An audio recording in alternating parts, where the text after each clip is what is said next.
Hi hello friends, welcome to my channel. எல்லோரும் எப்படி இருக்கிறீங்க? நல்லா இருக்கீங்களா? இன்றைக்கி நம்ம என்ன பார்க்க போகிறோம் அப்படின்னு பார்த்தீங்கன்னா, இன்றைக்கி ஒரு சூப்பரான ஒரு டிஷ்ஷு தாங்க.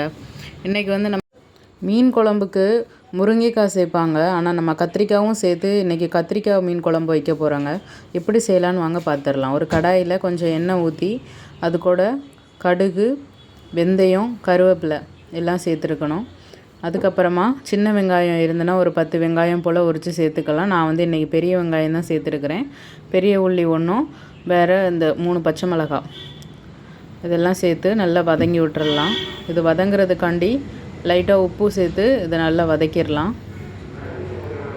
இப்போ வெங்காயம் லைட்டாக வதங்கினதும் அது கூட வந்து 2 தக்காளி எடுத்து வச்சுருக்கிறேன், பெரிய சைஸ் தக்காளி. அதை வந்து அது கூட சேர்த்துக்கலாம். இப்போ எல்லாத்தையும் சேர்த்து நல்லா வதக்கி விட்டுறலாம்.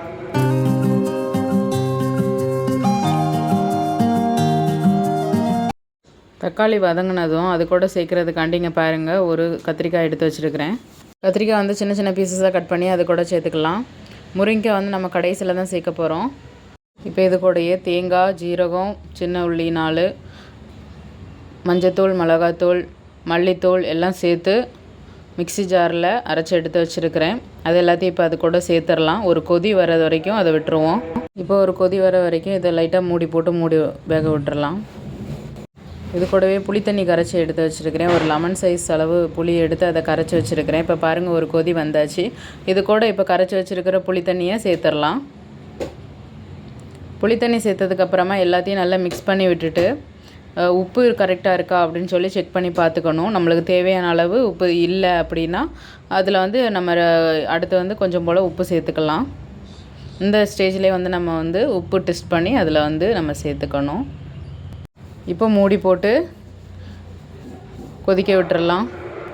இன்றைக்கி நம்ம இந்த மீன் குழம்புக்கு முருங்கைக்காய் வந்து கடைசியில் தான் சேர்த்துக்க போகிறோம். அதுக்கு இங்கே பாருங்கள், ஒரு பெரிய சைஸ் முருங்கைக்காய் எடுத்து சின்ன சின்னதாக கட் பண்ணி அது கூட சேர்த்துடலாம்.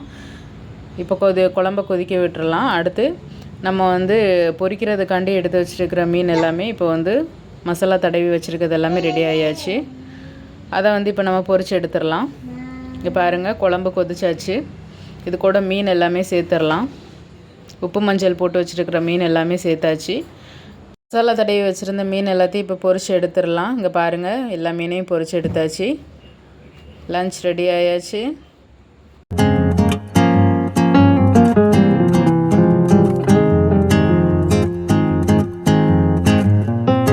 இங்கே பாருங்கள், சாப்பிட்றதுக்கு இன்றைக்கி மீன் குழம்பு, மீன் பொரிப்பு, முட்டை ஒன்று வச்சுருக்கேன்.